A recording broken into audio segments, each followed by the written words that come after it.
Welcome to the webinar, everyone. We'll be getting started in the next few minutes. I want to make sure that my mic and audio is working here. Got the video feed going at the moment. Just want to make sure everyone can hear me and can view the comments section here. I've entered our technical support phone number and email address for anyone who has any additional questions after the webinar here. So please let me know in the comments section. You can see the preview video here and can hear my audio here before we get started.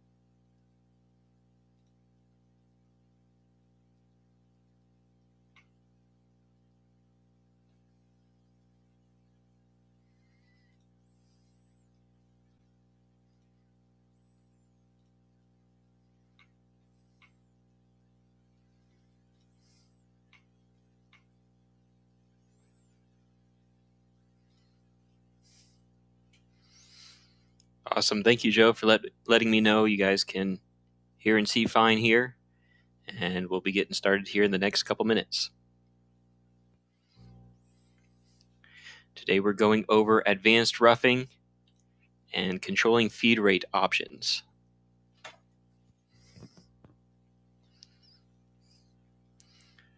And please let me know in that comment section if you guys have any comments, questions, concerns with the software program and everything we're going over today. I can answer anything that you guys have while we're going through the webinar today as well.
All right, it's 1 o'clock here, so we'll get started.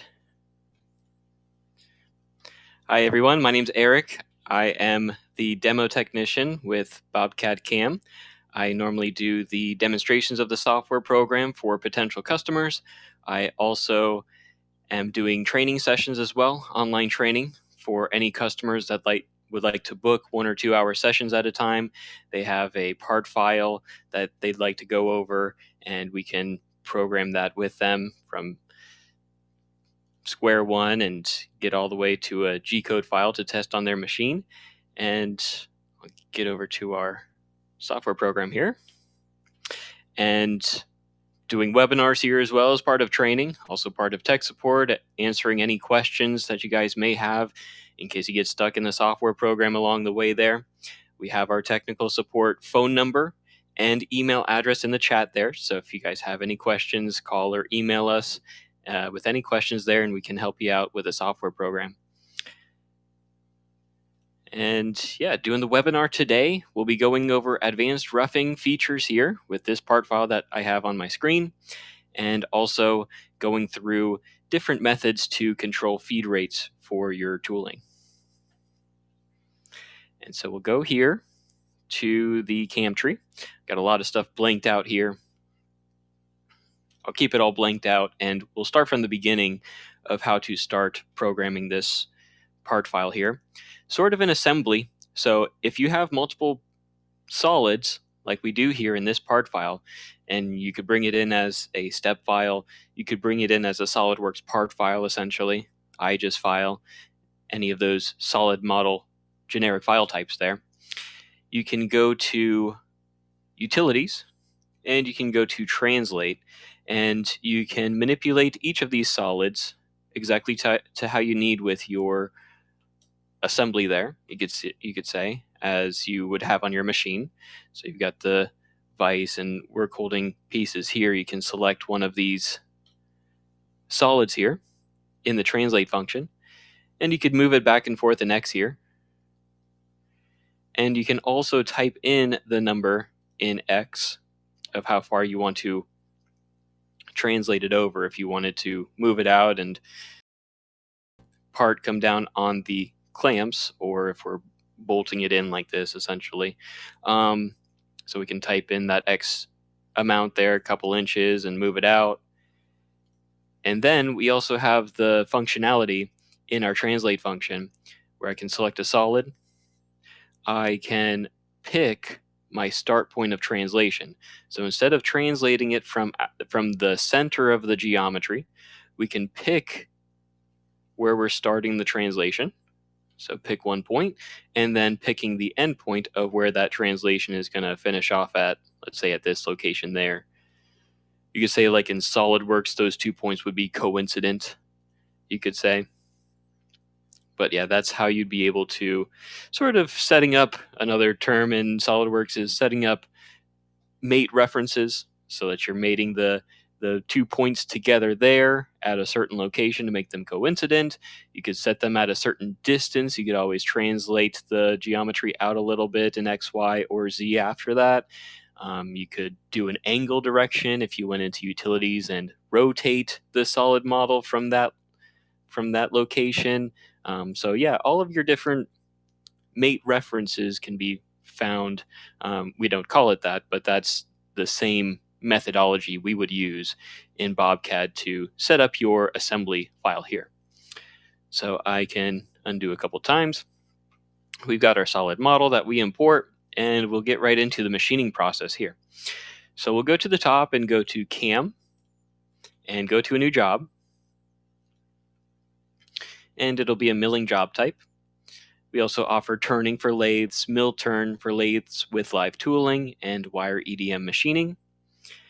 Under the milling job type, under the milling machines, we have our 3-axis mill. We also offer laser, plasma, water jet machining included in the milling portion of our software program. We also offer 4-axis milling and 5-axis simultaneous milling as well. So we'll select our 3-axis mill, and we'll go to the stock wizard to get to the next page here. And then we can define our workpiece here so that we could see that in our simulation and make sure everything is cut to size there. Go to our next page. And our next page is our stock that we're defining. It could be a rectangular shape of bar stock. It could be a cylindrical shape if I click on that one here. It could be extruded out from wireframe, or I could select an existing solid or STL model as my stock that I'm using, or a revolved piece of stock. This is normally used for turning if we have a turned piece of stock that we want to use. So we'll go to rectangle, and we'll hit calculate stock. It'll create a bounding box around my workpiece here that I had defined. I can go to setting up the dimensions if I want to change it at all. If it's a little bit larger than 7 inches by 5 inches, I can type those numbers here. And I can type in the thickness of the stock in the Z direction there if it's anything taller than that. Then we also have our offset options here, plus or minus. So if I want to only add, and I'm sort of going to revolve it around so that I can see my X, Y, and Z locations in this direction here. We have our offset plus in X, so if I added an extra inch in the positive X direction, you can see the stock will gain an extra inch on that side there. So those offsets can be useful if I want to add an extra 100 thou on the top of the part, for example, to do a facing operation. I can set it up there. And that way, when I go to the next page, we have our machine setup location that we're setting. So if I'm touching the tools off or using a probing tool at this bottom left corner, for example, I would first highlight this box under origin for my coordinate system for my work offset and click on that point as my new work offset for my G code, for simulation, everything like that. So that will be X0, Y0, Z0 in the G code. If I wanted to put it on a certain side here, let's say, if I revolve it over and let's call this our front face right here. If I'm doing a drilling operation on this side, for example, I can click on a point as my new G54 work offset, say it's rotated 90 degrees. I can set my X direction with a point or a line going in that direction. My Y direction, click on a point or a line parallel to that Y direction there. I could even go over here and click on a parallel line. And I can also flip the directions here with the reverse direction button here. If I wanted to reverse the Z direction here, I can flip it that way. Same workflow as if you are setting a coordinate system in SolidWorks. We also have options of setting coordinate systems here in the same manner. And so then I can click OK. And I'm going to get rid of that milling job and go to my existing milling job that I have in this part file already.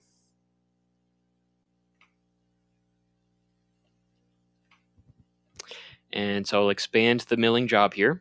I got a bunch of different features in here, where a feature is basically just a group of operations. It could just be one operation like this one here with my first facing operation here.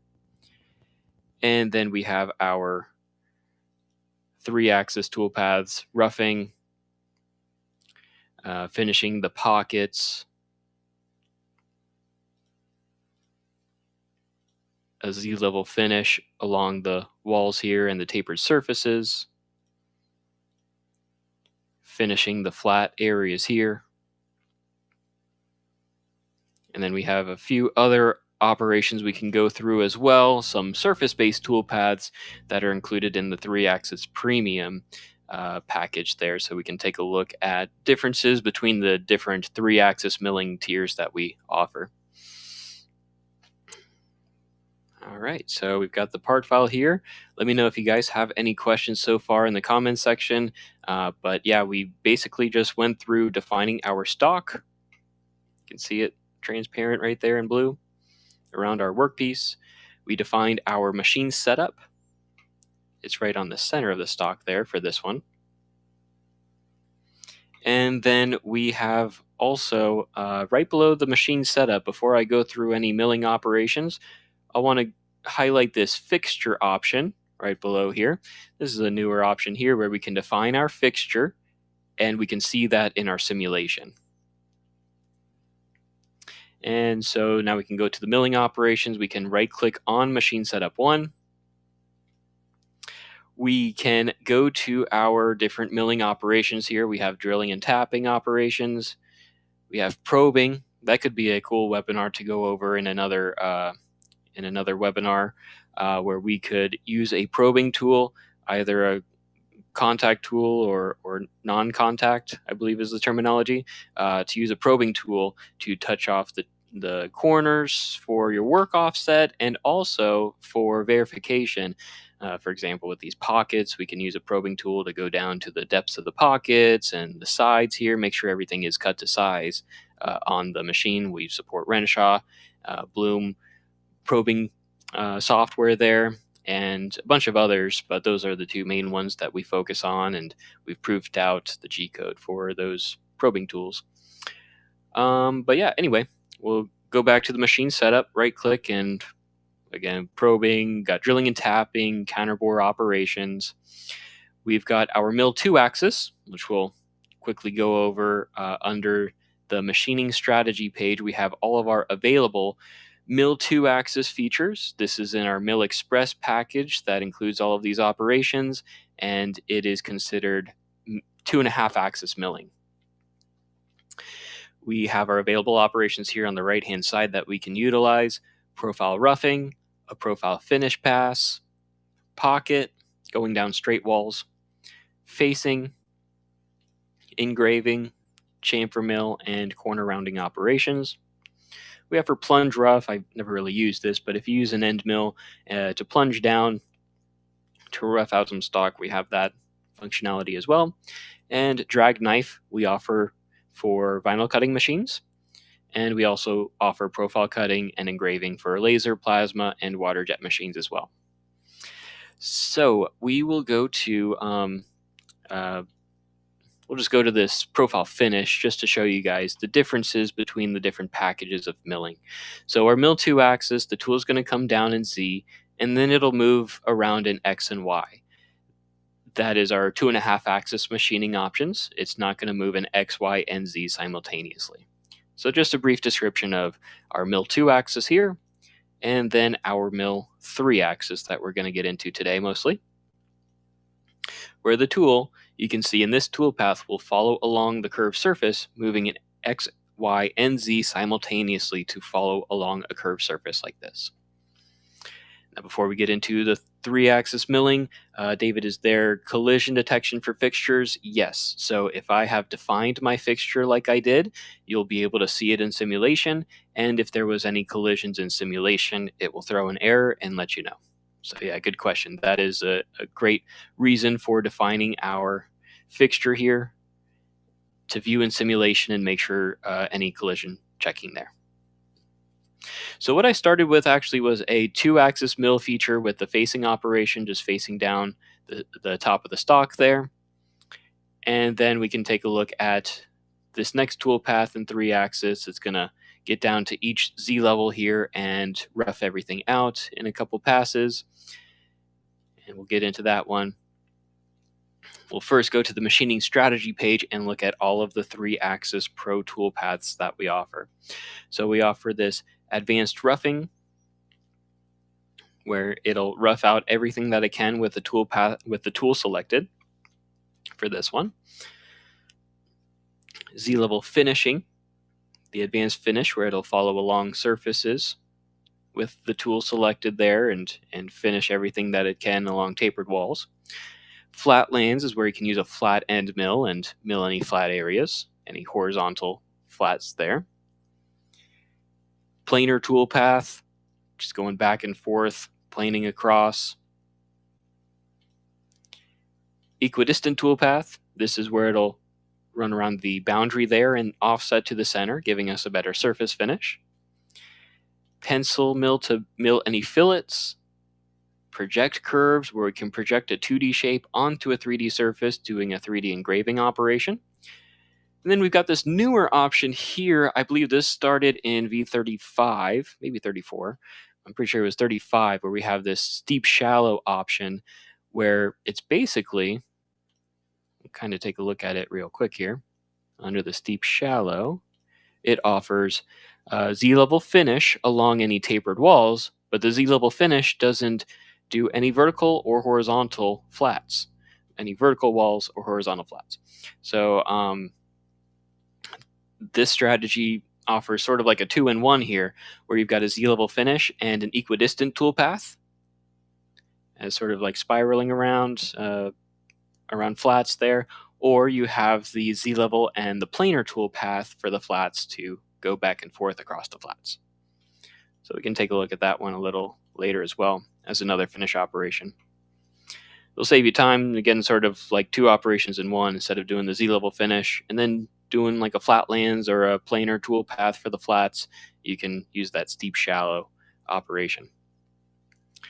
So we'll get into the roughing operation. So we did the advanced rough here.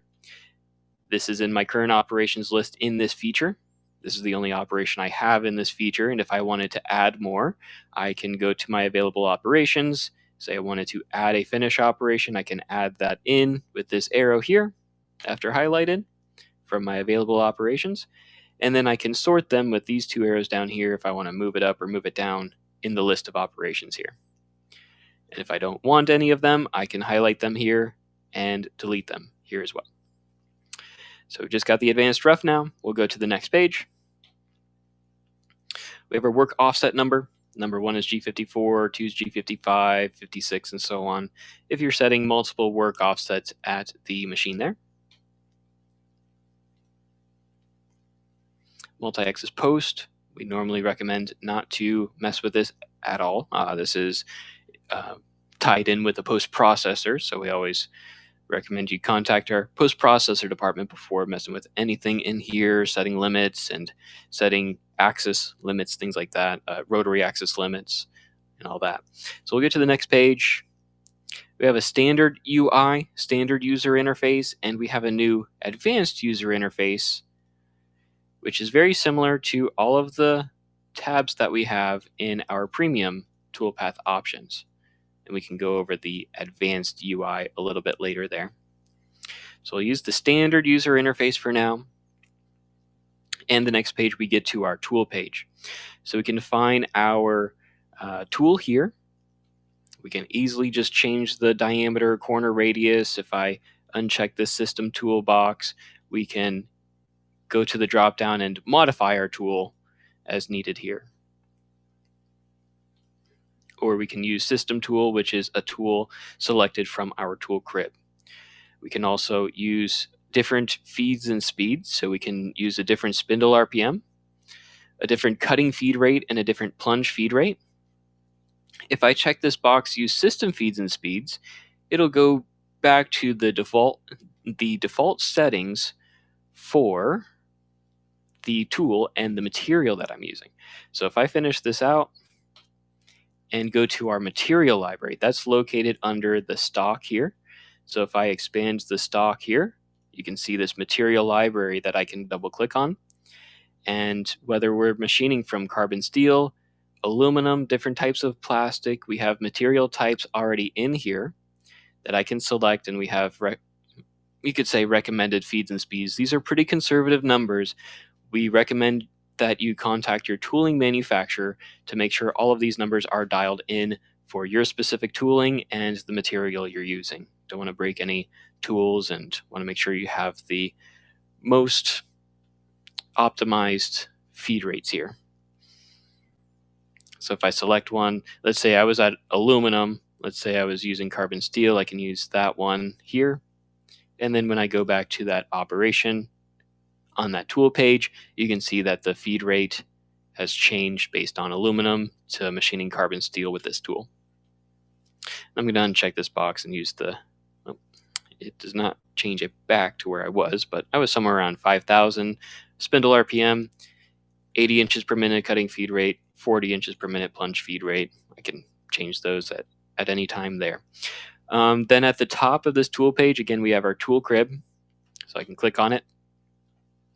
I can set up the tool holder and the tool here. You can see down at the bottom here, this is our tool library, sort of a newer option in our V36, where it's all on one page now. So I can sort by diameter. Start with the 3-inch insert face mill here, going all the way down to 1/32 inch end mill. And all of these tools are preloaded in the software program. If I want to modify, I can double click on one of them. If I want to add a new tool, I can create a new tool here. I can delete any of the tools I don't need. And then I can also either add it into the tool library this way with this arrow, or I could also highlight it and drag and drop. This is what I normally do, is I'll drag and drop the tool into the tool crib so that when selected, it'll be my new tool here on this tool page.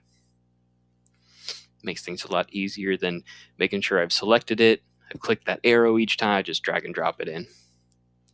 I'm going to cancel out so I revert back to the old settings I had there. So yeah, that's a good side note there, if I cancel out, it won't save any of the changes that I've made within the feature. If I hit finish, it will save all of the changes that I've made, but won't recompute the toolpath. So if I've changed the tool and I've hit finish, it won't compensate for that tool yet until I hit compute. The big reason why we have those two differences of finish and compute is if we have a bunch of different operations in here, when we're getting into the 3-axis operations, it'll take a while to compute some of these operations. So that way, when I have just changed maybe just the one tool here in this roughing, and I've got a couple other finish operations I don't need to compute again, I can just hit finish, and then I can expand the feature here, again, this group of operations, and then I can right-click on the operation and individually compute each operation so that I don't have to compute every single operation in that feature again. I can just go into the CAM tree, compute that one toolpath individually there. All right, so getting into a lot of stuff there so far. If you guys have any questions, again, let me know in the comment section. Sort of monitoring that at the same time here. Let's see.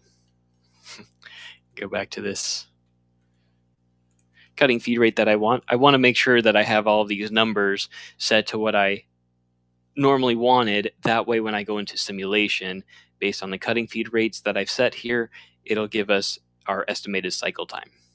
Those are pretty good numbers, pretty accurate numbers with the estimated cycle times in simulation.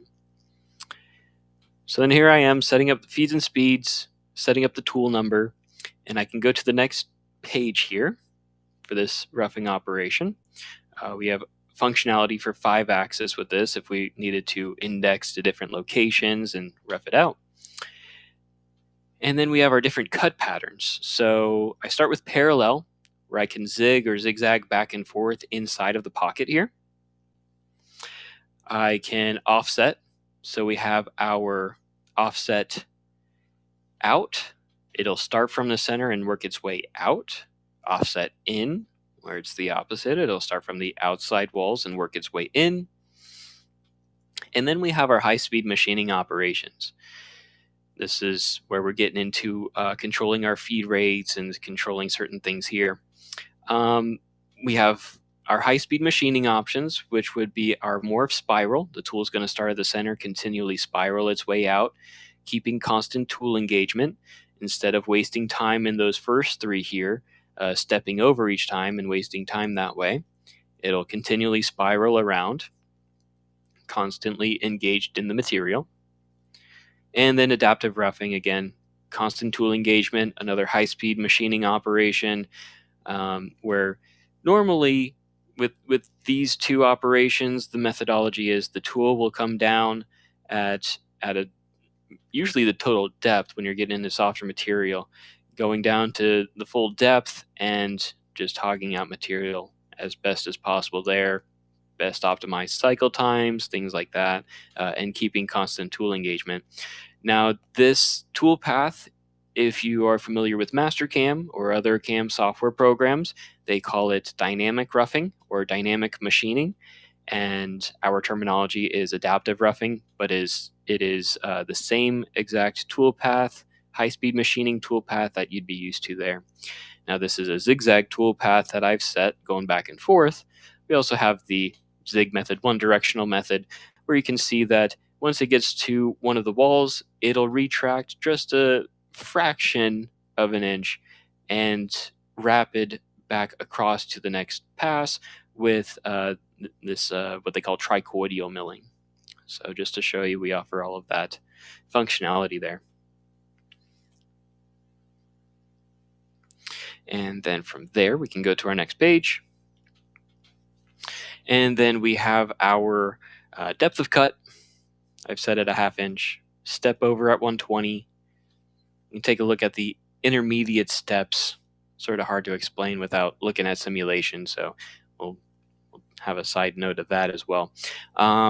Allowance, we're leaving 18 thou for the finish pass to clean up. A little bit of material left over for the finish pass to clean up there. Our next page, where we can plunge down into the material. we can ramp in, or we can do a spiral ramp in, where it's basically a helical interpolation into the material to start with, using the side of the tool more. If we want to use the full side of the tool, entering into the side of the stock here, where there is an opening that we can start with, we can uncheck this box center cutting tool. And what this will do is it will have the tool start outside of the stock and work its way in with the side of the tool.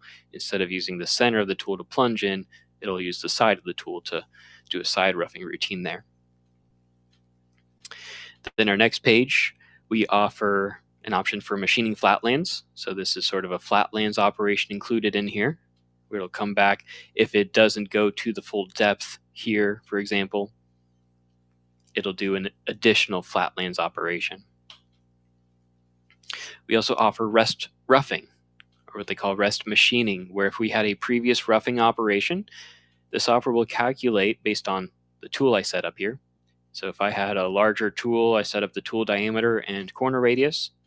The software will calculate what areas the previous tool couldn't fit into and calculate that tool path. So essentially it's going to start right where we left off from the previous operation and avoid any air cutting there. And we'll uncheck that box because this is our first roughing operation technically, other than the facing operation. We have linking for each step over, our gouge check page. So this is making sure the tool and the tool holder does not gouge into our workpiece. And then again, just as a side note, just to reiterate, we have that fixture option, so we can select the fixture and make sure the tool avoids that fixture as well selected. And then our next page, advanced feed rates. If we had if we're not able to set a rapid rate at the controller, we can convert all rapid moves to feed moves and essentially set that rapid rate here. We have our feed rate for linking, so where it's linking between groups of geometry. I can set up that feed rate here to speed up that process of linking between groups. And then we have adaptive feed rates. So we have radial chip thinning, we offer that, and we also offer what's called adaptive or volume-based feed rates here. This is where we're getting into controlling feed rates a lot more. So we can set up a minimum and a maximum feed rate. If I go back to the tool page, we've got that cutting feed rate of 80 inches per minute. If I go back to the advanced feed rates here, I have a minimum feed rate that I've set here of 10%. So for example, when the tool is getting into larger material at a time, like into these internal corners, for example, the tool can slow down all the way down to 10% of the feed rate, so all the way down to 8 inches per minute, somewhere between 8 and 80, keeping a constant chip load, and that will reduce chattering at the machine. So we have a minimum feed rate to slow down in the corners, and that's based on the volume per tooth of the tool. And then we have maximum feed rate if we're going on the outside, for example, cutting smaller amounts, smaller volume of material per tooth. It'll speed up that process up to 150% of the feed rate I've set there. And so from there, that is 150%. From 80%, that's what, 120 at maximum there. So then from there, I can go here and we'll take a look at the two simulations. So I'm hitting post no on each of these. And I'm just looking at the facing and the advanced roughing there, and we'll take a look at the simulation there.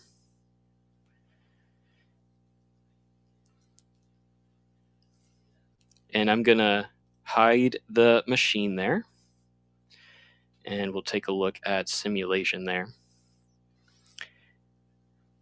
I'll go full screen if I can do that here. There we go. And while I play that, I'll let you guys ask any questions, see if you guys have any questions about the facing operation and taking a look at the first advanced roughing operation we're looking at here for now.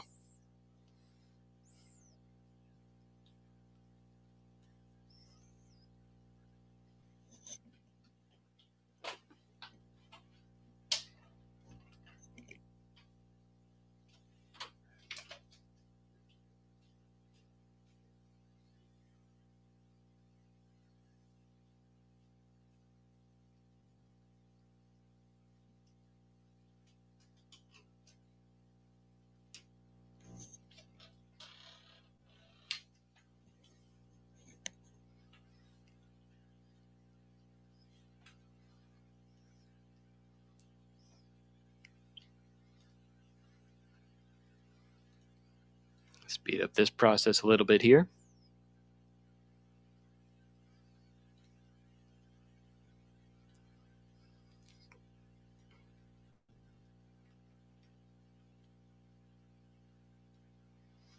So yeah, as you can see in the simulation, it has the fixture down at the bottom, has a roughing operation.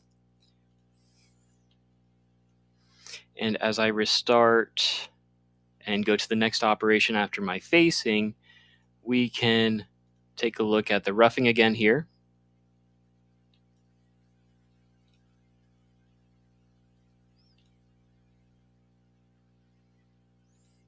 And once it gets down to the bottom, after my 1/2 inch depth of cut there,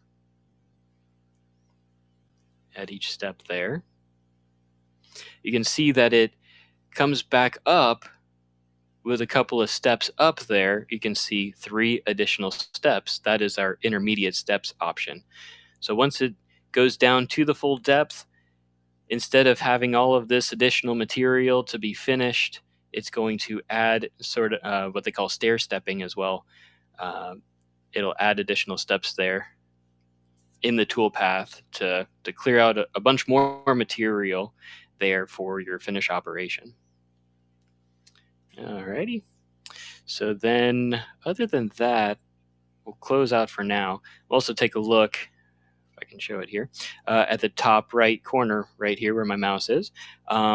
Says it will take about 8 minutes and 50 seconds based on the facing operation and the advanced roughing operation that I did there.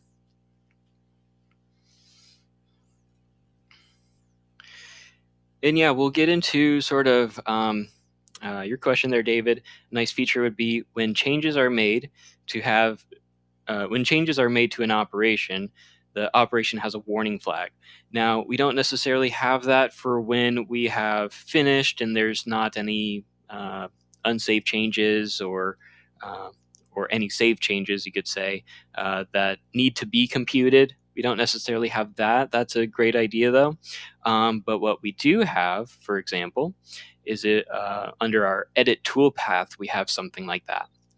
So if I expand the feature, I right click on the operation, we can go into our edit toolpath option, about halfway down there, or halfway up. And then we can delete any toolpath here. We can trim and relink. We can also move the toolpath. So if I try to remember where the entry is here, it's going to be somewhere on this side where it starts from the outside, works its way in, probably right here. If I don't know, I can just cancel out. I can right click on the operation and backplot first to see exactly where I'm starting. Okay, so I'm starting right here where that arrow is.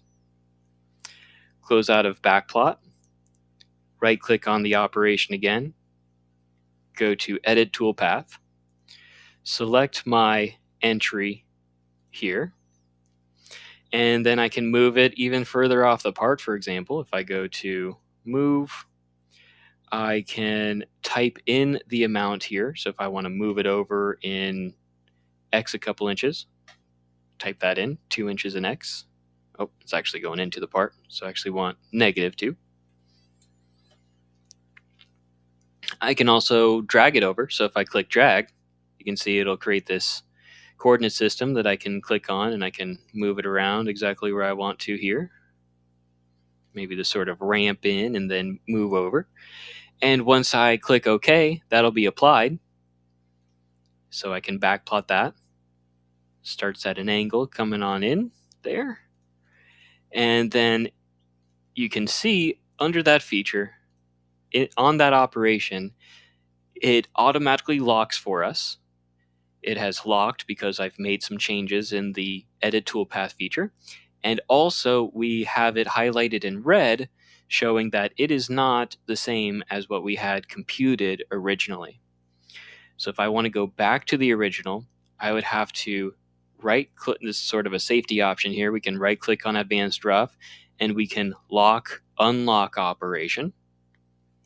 So that's one feature that you could use there, as you were saying there, David, sort of flag it as locking it so that you can't make any more changes to it until you unlock it. And then I can compute the toolpath again. you'll see that the highlighted red advanced rough will go back to black, showing that it is the original toolpath again. So that's a good feature to have too. Like sort of like you were saying, we do have the lock unlock operation. So if we don't want to make any more changes to it, we want to make sure, don't make any changes, don't recompute the toolpath at all. Just lock it so that it stays put until you unlock it. But it would be good to have sort of like a flag on the feature or the operation saying, hey, this hasn't been recomputed yet. Are you sure you want to maybe compute since you only hit finish? That's a good idea too. All right, let me know if you guys have any more questions in the comment section there. And we'll go to the next feature here. I can highlight it. I can highlight the operation to show it there at any time, even though it's blanked out. I can show the toolpath just sort of temporarily there and see that it's the pocket operation there. I can go in. I might want to change this up a little bit because, yeah, I'm spiraling into this one, but I'm also spiraling in this. I could start from the outside.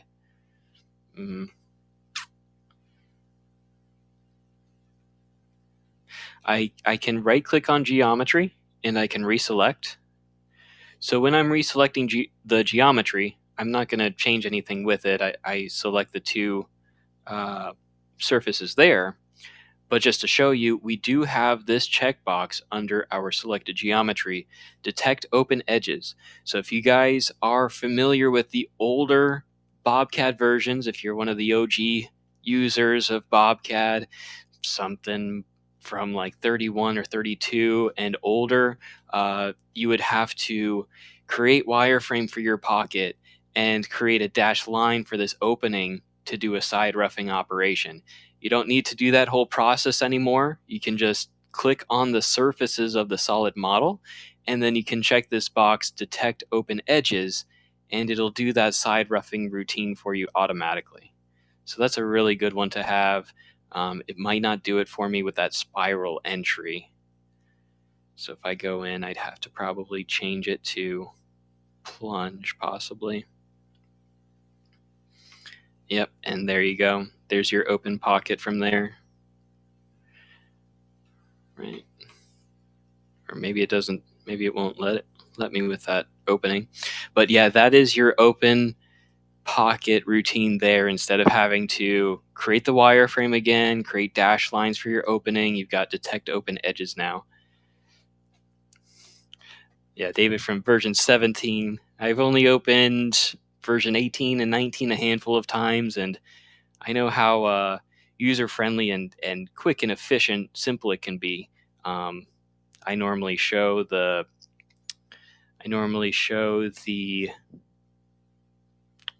job templates. That can be one setting to use to make it as efficient as those older versions there. But yeah, anyways, that is our pocketing option there. And I'm just going to go back to spiraling to enter there. And we'll go back to the feature. We just did a pocket. We started our top of feature. If I pick top, I'm starting the top of feature at the top of the pocket here so that we avoid any air cutting from above that location. Our pick bottom, just pick the bottom of the surface edge there. Kind of hard to select there. So to make sure I'm selecting the surface edge, I can always hide the surfaces by clicking anywhere here in the background. And I've got some shortcut keys on my keyboard. S as in solid to show or hide the solid. And then I can easily click on that surface edge. T for transparent to show or hide it in a transparent view of all the solids. W for wireframe. And F as in foxtrot. If I'm somewhere out here in space, I can't find the solid anymore, I can hit F as in foxtrot to zoom to fit to screen. So I can fit the solid back on the screen. That was F as in foxtrot. That's a key that on the keyboard I use a whole lot. But other than that, yeah, those are some good ones there. You can always change those shortcuts by going to the top and going to File, going to Settings, and going to Customize Shortcuts here. All of your operations, undo, for example, is your Control Z. If you needed to change anything, you can always click on one and add a new shortcut key here. All right. Let's see. So we got the pocketing down there, and it was, same as what we did for the advanced roughing, where we're selecting our tool, and then we're defining the certain cut pattern, step over, step down if we're doing multiple depths of cut there, setting an allowance, leaving 15 thou for the finish pass to clean up, spiraling in, all those good stuff there. Okay, and so we'll show that all as well. Get down to the next one, our Z-level finish. So if I expand that one, we're just doing a Z-level finish in this feature here. Again, setting up our tool, starting from the top, working our way down with this finish operation, setting our depth of cut, and all the same settings as in with the roughing operation there. We'll hit finish, don't have to compute that again. And then I have this post yes no. So these two features here in my simulation you saw were turned off. We were only doing the facing and the roughing operation. We can blank or unblank toolpath to show or hide toolpath here. And then this option post yes no is for posting the G-code and also posting the toolpath and simulation. So you can see this icon of a controller with a red X with this icon showing it's not going to simulate and it's not going to post the G-code for those features until I turn it back on. So that's post yes now, and then if I click on it again, that's post no. It's your post yes no options.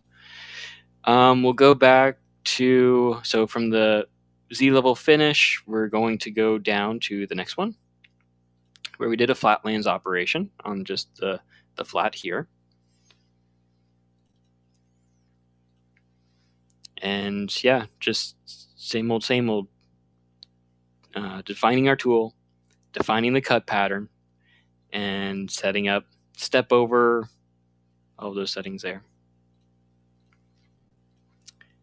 So I'll turn that one on as well. And yeah, just to go back to the original roughing operation, if we go to parameters, this is where our intermediate steps is. We can do 3 additional passes working our way back up after we've gone to the total depth of cut. It'll divide that depth of cut, that 1/2 inch, by 3 and do 3 passes in between each depth of cut there. That's what we're looking at there in our simulation.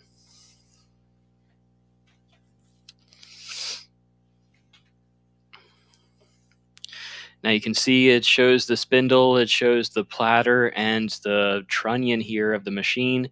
If I show the machine housing, it shows everything here with the machine that I have.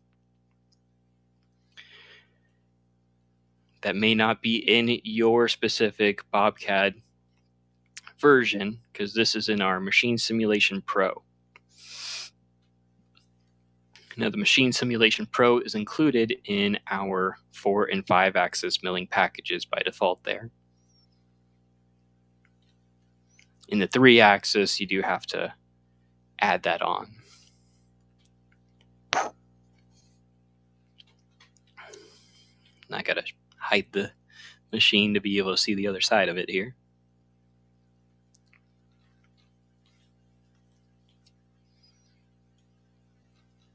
I could always turn it off by dropping this down and just showing the workpiece and the stock. There you go. And I can show just the fixture right here up at the top. If you don't have that Machine Sim Pro, you can always show the fixture still. And so we'll restart and hit run. Facing operation, roughing operation.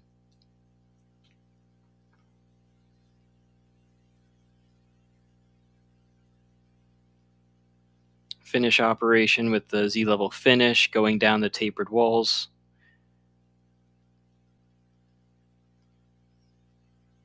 And then we'll close out of simulation. Let's see.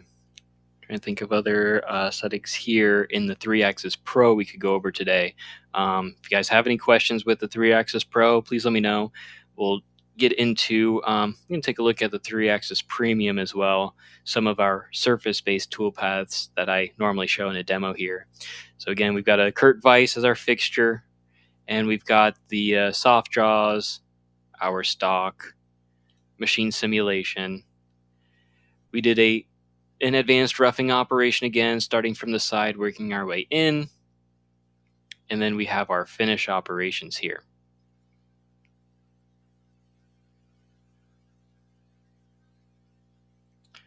Yes, David, with the Machine Sim Pro, it will detect any components with the machine. If there's any collisions, it will throw an error for any sort of collision check there. That's a good question. And it's all based on how you define each of the parts in your assembly of your machine there.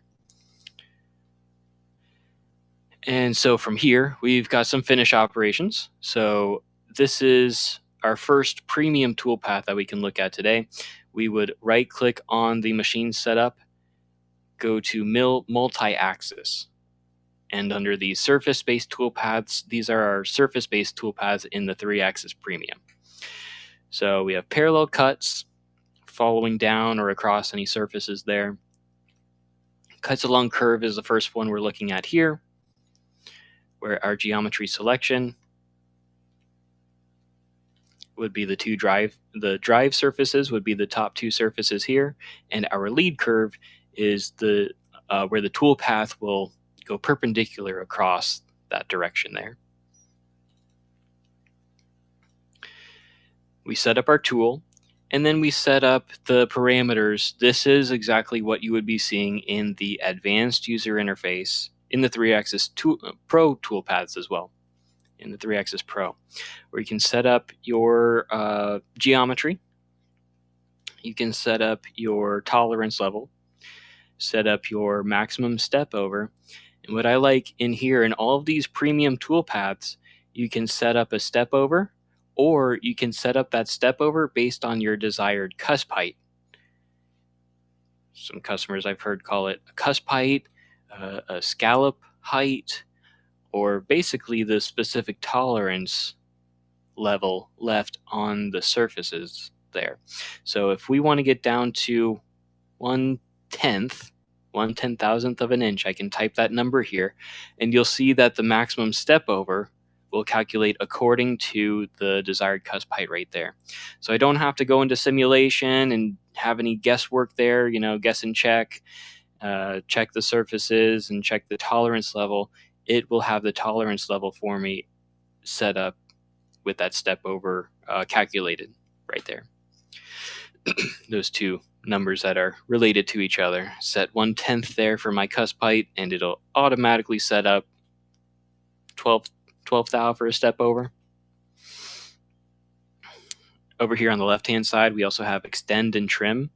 So if I want to extend out the toolpath a little bit past the surfaces, I can set that here. If I want to trim it back a little bit, I can set that number here as a negative number. And then we also have side extensions. So if I want to start a little bit before the stock and work my way into it, and then do a couple passes additional afterward, I could do that here as well. So here's the advanced user interface, how it looks, different tabs up here at the top. So this is our surface paths, or sort of our geometry selection. Our next tab here would be our tool axis control if I'm doing 4 or 5 axis machining, or just leave it at 3. Our next tab here is our gouge check page. Make sure the tool in the tool holder doesn't gouge into our workpiece. We have linking for each step over, where I can set up my lead in and lead out. And I can set up linking if I want to go up to a specific clearance plane where I'm linking between groups of geometry. We have a roughing tab here, where I can set multiple passes here. If I'm getting down into a channel, I can do number of roughing passes, how far they're going to be spaced out, number of finish passes, and how far they're going to be spaced out. And then our last tab up at the top here is utilities, some miscellaneous stuff for setting your rapid rates and things like that here. So that is the first surface-based toolpath we can look at. Our next one would be morph between two curves. And if I expand the geometry selection here again, it'll show me under the morph between two curves for this one. You can see the surfaces I've selected, the upper edge curves, so where I'm starting my toolpath and then where I'm ending this operation as well. And you can see the toolpath here, it'll do a larger step over on the outside radius here, and then a much smaller step over on the inner radius to give us the same cut tolerance all the way down the part there. So that's a great way of optimizing our tool paths so that we don't have to do multiple passes on the outside, and we don't do too large of a step over here so that it's cut to size at the bottom, and is also cut to size at the top without having to do too many passes that we don't need. So that's our morph between two curves. You can see this geometry selection. It's not exactly a planar toolpath. It's not going back and forth in a linear motion. It will morph the toolpath, hence the name morph between two curves. It'll morph the toolpath between the two edges of the surfaces I select. From my first surface edge I select, it'll start right along that, run across, and then morph the toolpath out to the outside last edge that I select there. So it'll give you sort of a profile pass on each side there and give you a very clean toolpath all the way across. And then we set up our tool and all of those same options as before, setting the step over, desired cusp height, tool axis control, gouge check, linking, roughing, all those settings there. So that's our morph between two curves there. Next one will be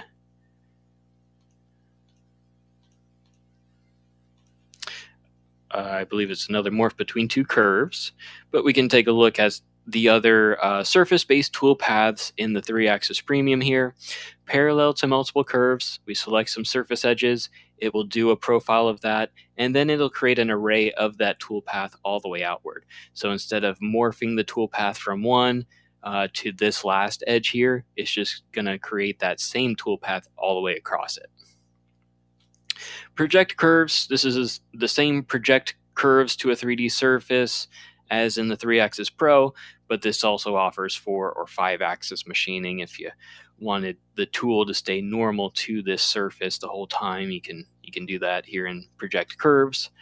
Morph between two surfaces, so if we're going down into a channel, you can make sure that it's not gouging onto the sidewalls there. Parallel to surface, so again, creating an array of the toolpath outward from surfaces we select. And flow line.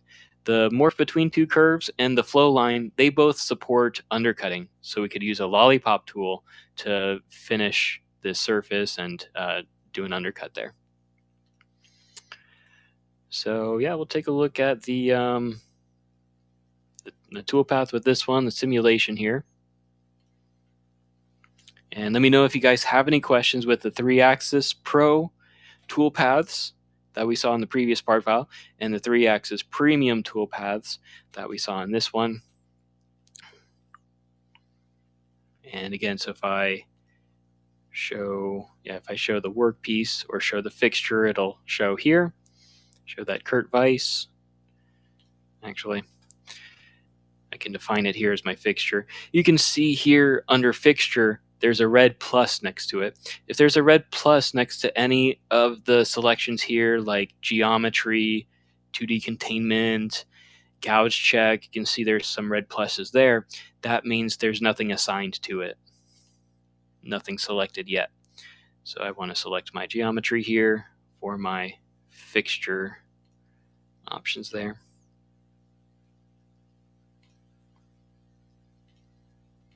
my solids for my fixture there. And then we can go back to simulation and turn that on.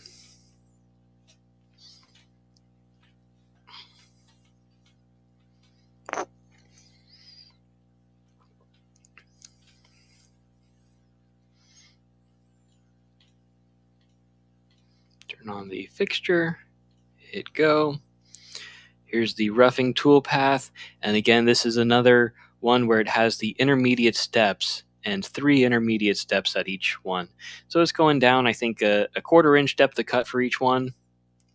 And then it'll come back and do 3 intermediate steps along each one. Because this, if you look at the top step right here, this would be a whole lot for the finish pass to try to clear out as a finish operation. That'd be way too much material to cover with a finish operation with a ball end mill.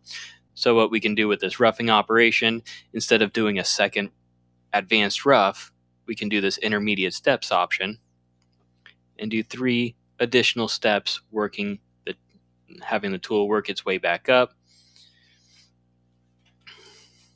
doing this stair stepping routine to save us time with the roughing operation there.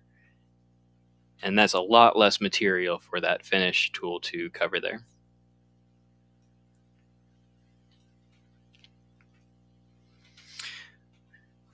I'm going to move myself out of the way here, because in the bottom right corner I can show you a couple other options in simulation that can be really helpful as well.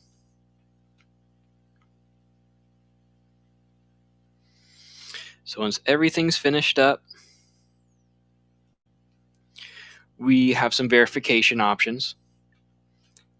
In the cut simulation here, so down at the bottom right, we have these different tabs. This green tab for analysis, we can drop this down. Actually, sorry, we want to go to, which one do we want to go to first?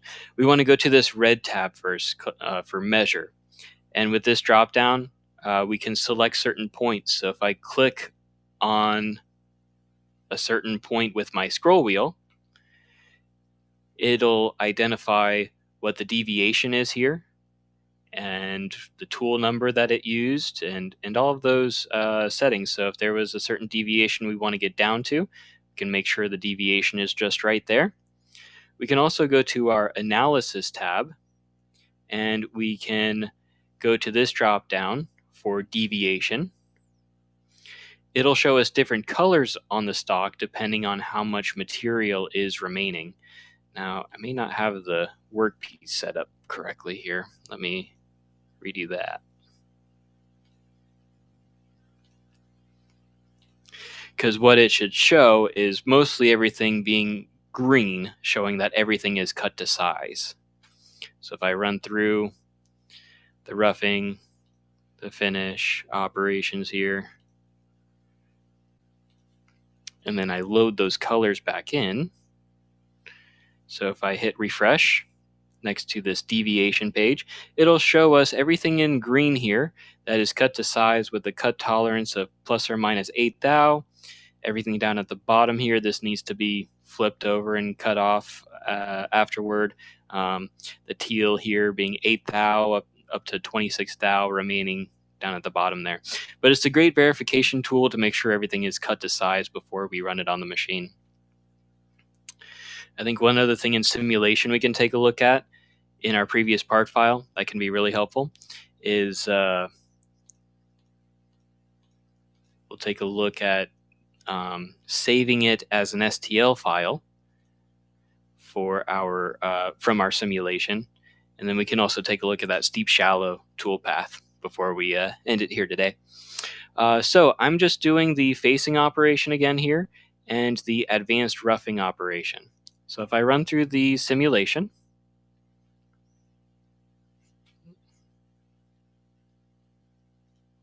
here we go. If I run through simulation here,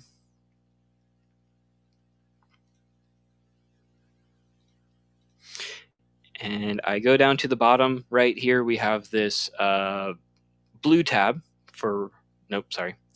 It's the yellow tab that says Cut Sim. And you can see this floppy disk icon here to save the stock. We can save it in my downloads here as whatever name I want it, as an STL file. Now I can save it as an STL file to 3D print it if I want, or I can go back into BobCAD. I can use that as my initial stock, or I can go into a 3-axis milling operation, select how I want to machine it, and all that good stuff. I'm just going to do an advanced rough. You can see down at the bottom of this advanced rough operation, down at the bottom here of this advanced rough operation, I can I can expand an operation, and we have this operation stock. So this is a great way to save time in terms of cycle time here by selecting that STL file in my downloads. And then now you can see the highlighted pink here. This is the material loaded in from my simulation, and it's telling the software this is how much material is remaining from that previous operation, and now it'll calculate from that stock versus my initial stock. So it's not going to do any error cutting. It's just going to recognize this as my operation stock, my stock for this operation, and it'll compute the toolpath based on how much material is remaining there. So it's a great operation. Stock is a great way to save your stock of where you've left off at and run your cycle times from there. Other than that, also with that cut sim to save your stock, you could also, for example, if you want to do a threading operation, you could do your threading operation right here, and then you could save that part file as an STL file. It'll have that thread in there. So if you want to 3D print a thread, it's a great way to save an STL file and 3D print a thread there. So I'll get rid of that feature there, and we'll go to what we're going to finish up today here with that steep shallow, a newer operation that we have here. Instead of doing the advanced Z-level finish that I'm deleting here, and instead of doing the flatlands operation that I'm deleting here, we can do it all in one fell swoop here with this steep shallow tool path. Setting up the tool here and our cutting feed rate and all that stuff. And we're doing a Z-level tool path on any tapered walls and along any flats, and setting our depth of cut and step overs settings there. I'm gonna maybe divide it by 2 to make it look a little better there in simulation. We're setting the allowance to 0 because we're not doing an additional finish pass there. We're just going to plunge down in with the finish operation, linking, gouge check, advanced feed rates, and MDI we didn't go over today, but MDI just stands for manual data input. This is one we've added in to add any miscellaneous G and M codes. We wanted to add a dwell time, wanted to add a spindle command, or if we wanted to add any raw text. If we wanted to add a comment, I can click on raw text here, select before or after operation, and then add that command in. You can enter anything you want here as raw text, or if you click comment, it'll add parentheses before and after. This is a test comment. You'll see this at the end of the G code there. And compute that toolpath there. So that's our steep, shallow toolpath going all the way down to the sides there. And we can take a look, if I turn it on here, take a look at it in our simulation. It's a great toolpath. Again, it's sort of 2-in-1. You've got a Z-level finish operation for any tapered walls, and for any vertical walls or flat horizontal areas, you have either a planar or an equidistant toolpath to follow along there.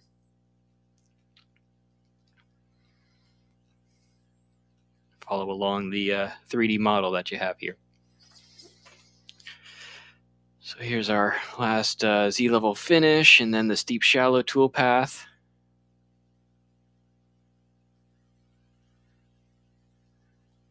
And that's that steep shallow, sort of doing the equidistant around. Oh, now here's a good example of our collision. So everything here in red is showing that the tool holder is hitting there, showing that the tool isn't long enough. So it's a great way to make sure everything is good with the machining process there. If there's anything in red, normally it has a pop-up saying there's a collision between the tool holder and the stock. I've turned that off, but there is a pop-up option for that as well. But yeah, if I finish this up, we can see that I should get all of the tapered walls here at least. I want to see that part of it. So that's pretty good. The steep shallow, other than the tool not being long enough on the ends there, it will follow along the side walls if we need to, cut that to size, and will follow along any tapered walls and any flat areas with an equidistant tool path to give us a better surface finish there. We close out a simulation. And if everything looks good with that, we can go back in, we can change our tool there to make it longer. Right here, change the flute length and the overall length of 3 inches there. And once we verify everything looks good, we can go to the top and go to post. It will generate the G code here on the right hand side. I can right click on it, actually go down to the bottom and see that test comment there. This is a test comment. I can right click on the G code, go to save as, and save it as an NC file. Put it onto a flash drive and send it over to the controller. And I can also right click, go to NC editor for any RS-232 communication as well. And we can go over that in another seminar, in another webinar there. If you guys have any questions on that, please let me know also in the comment section what you'd like to go over for next webinar. It is going to be, let's see, that's going to be not Wednesday coming up, but the Wednesday after. It is every other Wednesday, so it'll be on May 8th. And so if there is anything you'd like to cover in the next webinar, please let us know in the comments section. We'll also be sending a survey to see what you guys think for the next webinar, because we want to make sure that these are tailored exactly to fit your guys' needs. You guys have any questions in the software program, any help with that, we want to make sure we can help with these webinars. But yeah, other than that, that is all I have today for the advanced roughing and controlling your feed rates. We went over some awesome options in the advanced roughing here to set your adaptive roughing for high-speed machining. Under options, setting a rest machining option so that you're not air cutting, your operation stock so that you're not air cutting, and then also under the advanced feed rates, your adaptive feed rates here so that it will keep a constant chip load. You can take a look in the roughing operation here in the G code. If you guys can see it here, I'll expand it a little bit larger so that when it's getting into a corner here, you can see on each line of code, it will set a different feed rate to keep a constant chip load. All the way up to 120, all the way down to 8 inches per minute. It's only going to slow down a little bit in the corners there. But yeah, a great way to control your feed rates there with your adaptive feed rates in the 3-axis Pro tool paths. But yeah, thank you guys for viewing our webinar today, and hope to see you guys next time, May 8th. And let us know what you want to see in the next webinar.